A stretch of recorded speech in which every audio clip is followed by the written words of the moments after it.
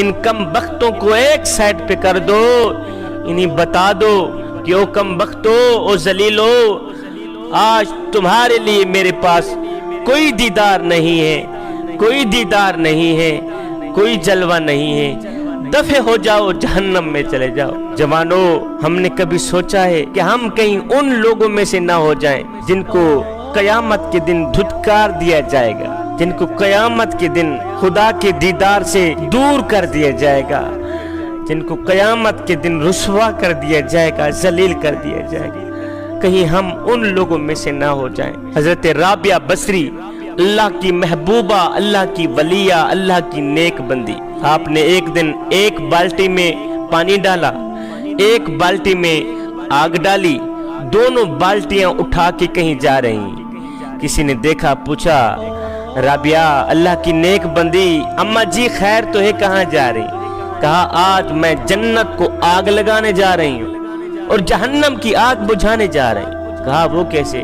کہا جنت کو آگ لگا دوں گی اور جہنم کی آگ بجھا دوں گی، دونوں کو ختم کر دوں گی، اس لیے کہ میری قوم کا نوجوان جب عبادت کرے گا، نہ تو وہ جہنم کے خوف سے کرے گا، نہ تو وہ جنت کی لالچ کے لیے کرے گا۔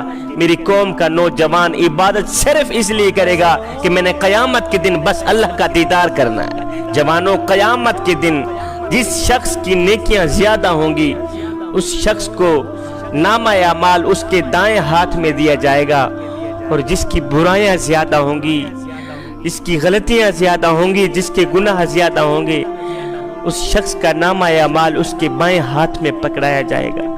بس جن کے دائیں ہاتھ میں نامہ اعمال ہوگا وہ خوش قسمت انسان ہوگے، اور جن کے بائیں ہاتھ میں نامہ اعمال دیا جائے گا وہ بدبخت لوگ ہوں گے۔ بس جس کا نامہ اعمال بائیں ہاتھ میں دیا جائے گا تو وہ کم بخت لوگ ہائے ہائے کرتے، ہائے ہائے کی پکار پکارتے جہنم میں چلے جائیں گے۔ جب حساب و کتاب ختم ہو جائے گا تو دوزخ والے دوزخ میں چلے جائیں گے، جہاں وہ ہمیشہ ہمیشہ رہیں گے، اور جنت والے جنت میں چلے جائیں گے، جہاں وہ ہمیشہ ہمیشہ رہیں گے، پھر کبھی انہیں موت نہیں آئے گی۔ قیامت کے دن کچھ لوگ اللہ تعالیٰ کے سامنے اپنی امیری اور غریبی کا عذر پیش کریں گے۔ جب یہ عذر پیش کریں گے تو میرا اللہ اپنے نیک، متقی، پرہیزگار اور محبوب بندوں کو بلائے گا، اور یہ گنہگار لوگ اپنی ان وجوہات کا جواب دیں گے۔ قیامت کے دن اللہ تعالیٰ امیر لوگوں سے پوچھے گا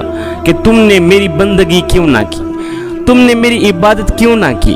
میں نے تمہیں پیسہ دیا تھا، دولت دی تھی، عزت دی تھی، شہرت دی تھی، ان کے باوجود بھی تم نے مجھے فراموش کر دیا اور تم نے مجھے بھلا دیا۔ تم نے میری عبادت کیوں نہ کی، میری بندگی کیوں نہ کی؟ اللہ تعالیٰ کا یہ سوال سن کر امیر لوگ جواب دیں گے کہ یا باری تعالیٰ، تیری دولت نے ہمیں مصروف کر رکھا تھا، دولت نے ہمیں مصروف کر رکھا تھا، اس لیے ہم تیری عبادت نہ کر سکے، اس لیے ہم تیری بندگی نہ کر سکے۔ یہ سن کر اللہ تعالیٰ حضرت سیدنا سلیمان علیہ السلام کو بلائیں گے، انہیں کہیں گے کہ دیکھو سلیمان علیہ السلام کو، ان کو میں نے پیسہ دیا تھا، عزت دی تھی، شہرت دی تھی، دولت دی تھی، ان سب کے باوجود بھی سلیمان علیہ السلام نے کبھی میری نافرمانی نہیں کی، میری بندگی کرتے رہے، میری عبادت کرتے رہے۔ ان کے پاس حکومت تھی، پیسہ تھا، دولت تھی، عزت تھی، شہرت تھی،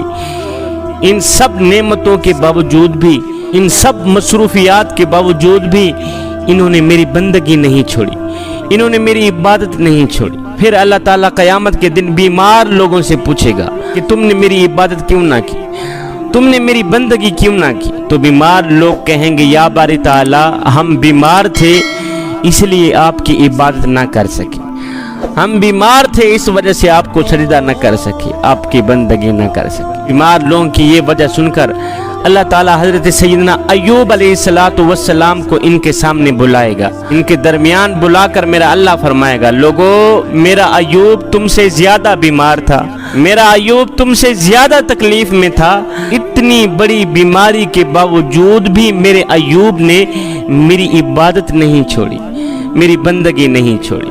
پھر میرا اللہ تعالیٰ غلام سے پوچھے گا کہ تم نے میری عبادت کیوں نہ کی، تم نے میری بندگی کیوں نہ کی؟ غلام کہے گا یا باری تعالیٰ میں آزاد نہ تھا، اس وجہ سے آپ کو سجدہ نہ کر سکا، میں آزاد نہیں تھا، میں پنجرے میں بند تھا، اسی وجہ سے آپ کی عبادت نہیں کر سکا، آپ کی بندگی نہیں کر سکا۔ یہ سن کر اللہ تعالیٰ حضرت سیدنا یوسف علیہ السلام کو ان کے درمیان بلائے گا، فرمائے گا میرا یوسف بھی تو غلام تھا، غلامی اور مجبوری کے باوجود بھی یوسف نے میری نماز نہیں چھوڑی، میرے یوسف نے میری بندگی نہیں چھوڑی، میرے یوسف نے میری عبادت نہیں چھوڑی۔ پھر اللہ تعالیٰ غریب لوگوں کو بلائے گا، بلا کر پوچھے گا ہاں جی تم نے میری عبادت کیوں نہ کی، تم نے میری بندگی کیوں نہ کی؟ وہ کہیں گے جی ہم غریب لوگ تھے، غربت کی وجہ سے آپ کو سجدہ نہ کر پائے۔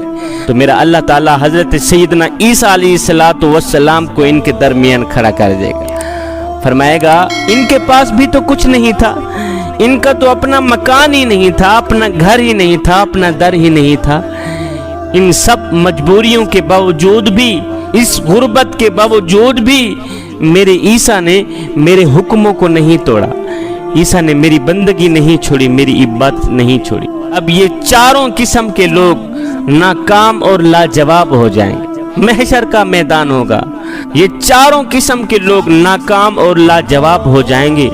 جب یہ لاجواب ہو جائیں گے تو اللہ کی طرف سے حکم ہوگا کہ ان سب کو جہنم میں پھینک دیا جائے، ان سب کو جہنم میں ڈال دو۔